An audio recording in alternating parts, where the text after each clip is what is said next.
நாடமல்லி அருகே நியூசிலாந்து நாட்டு துறைமுகத்தில் வேலை வாங்கி தருவதாக 4 கோடி ரூபாய் மோசடி செய்துவிட்டு தலைமறைவாக உள்ள நபர் மீது நடவடிக்கை எடுக்க கோரி மோசடி செய்த நபரின் வீட்டை 60க்கும் மேற்பட்ட நபர்கள் முற்றுகையிட்டு போராட்டத்தில் ஈடுபட்டனர்.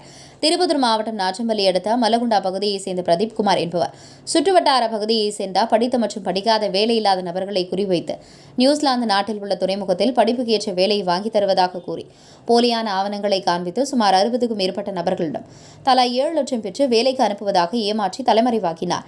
இந்நிலையில் பணத்தை கட்டி ஏமாற்றமடைந்த சுமார் 60க்கும் மேற்பட்ட நபர்கள் மலகுண்டா பகுதியில் உள்ள பிரதீப் குமார் வீட்டை முற்றுகையிட்டு போராட்டத்தில் ஈடுபட்டனர். உடனடியாக இதுகுறித்து தகவல் அறிந்து சம்பவ இடத்திற்கு விரைந்த வாணியம்பாடி துணை காவல் கண்காணிப்பாளர் விஜயகுமார் மற்றும் திம்மாம்பேட்டை காவல்துறையினர் போராட்டத்தில் ஈடுபட்ட பொதுமக்களிடம் பேச்சுவார்த்தையில் ஈடுபட்டு பிரதீப் குமார் மீது உரிய நடவடிக்கை எடுத்து பணத்தை திரும்ப பெற்று தரப்படும் என உறுதியளித்ததன் பேரில் போராட்டத்தை கைவிட்டு பிரதீப் குமார் மீது பாதிக்கப்பட்ட நபர்கள் திம்மாம்பேட்டை காவல் நிலையத்தில் புகார் அளித்தனர். புகாரின் பேரில் இச்சம்பவம் குறித்து திம்மாம்பேட்டை காவல்துறையினர் வழக்கு பதிவு செய்து விசாரணை மேற்கொண்டு வருகின்றனர். உங்கள் பகுதியில் உடனுக்குடன் முக்கிய செய்திகள் உங்கள் விரல் நுனியில் காண எங்கள் தவசி நியூஸ் 24 சேனலை காண தவறாதீர்கள். உங்கள் திருப்பத்தூர் மாவட்ட செய்தியாளர் சி. ரமேஷ்.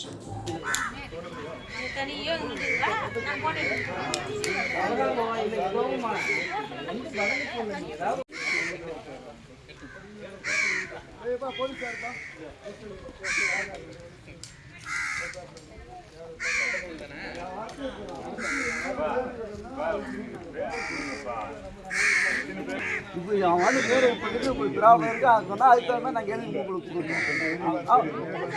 என் பேர் பெருமாள்.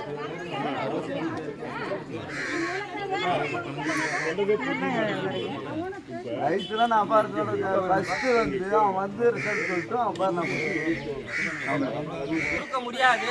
இல்லை நான் ஏமாந்துட்டேன்னா நம்பர் வாங்கிக்கலாம்.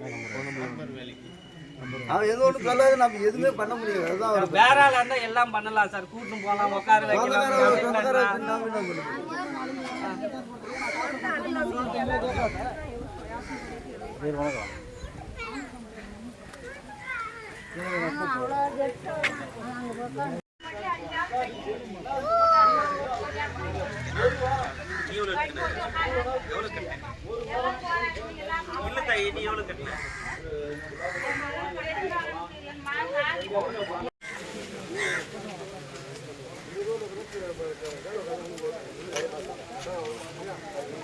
பேட்டி போட்டுடலாமாண்ணா?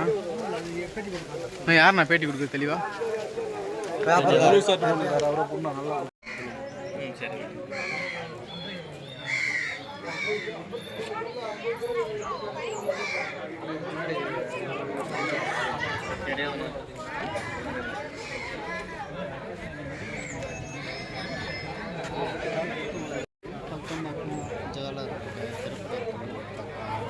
இப்படி புதுப்பாட்டு தேவை திருப்பத்தூர் அந்த ஒரு வாணியம்பாடி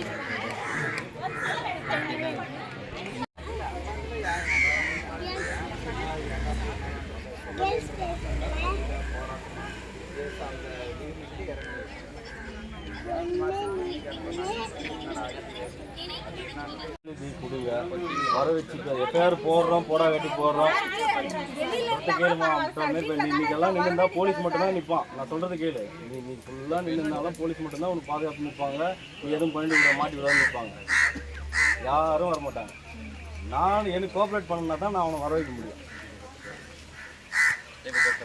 புரியுதுங்களா? நீ அவனை வர வச்சதுக்கப்புறம் அவன் என்ன பதில் சொல்கிறான்னு பார்த்து நீங்கள் அவன் மேலே எஃப்ஐஆர் போட்டு நடவடிக்கை எடுத்தாருன்னு சொன்னாலும் சரி, அவன் சொல்கிறது வந்து நீ காம்ப்ரமைஸ்டாக போய் என்னை அனுப்புகிறேன்னு சொல்கிறான், இல்லை பணம் வந்து செட்டில் பண்ணுறேன்னு சொல்கிறான்ட்டு அவன் சொன்னாலும் சரி, உங்களோட விருப்பம்.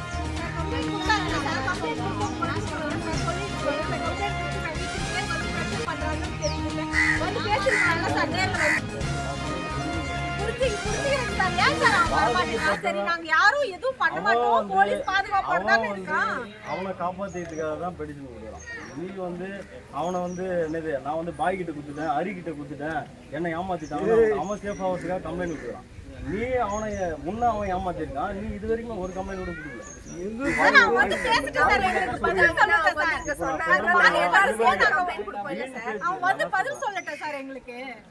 வர வைக்கிறது தான் வர வந்து போன் வர வைக்கிறோமா, நீ கம்ப்ளைண்ட் கொடுக்க உடனே வர வைக்கிறோம். வர வச்சுன்னா நான் உங்க பேர்ல வச்சு பேசுறேன்னு சொல்றேன். அவன் வீட்டாண்ட சங்கரா உட்காந்து பேசுவாரு சார். யாரு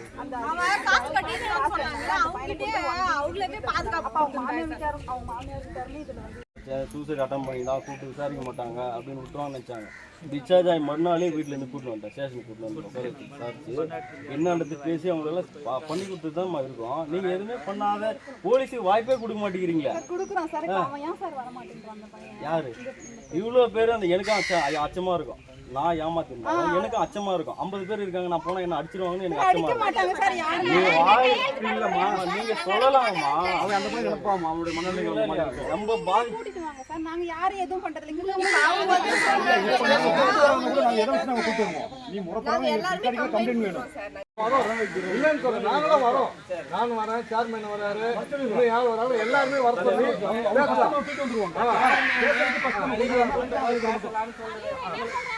அது செய்யலாம். அவங்க முன்னாடி பண்றாங்க, பேசணும் இல்ல பண்ணுறாங்க.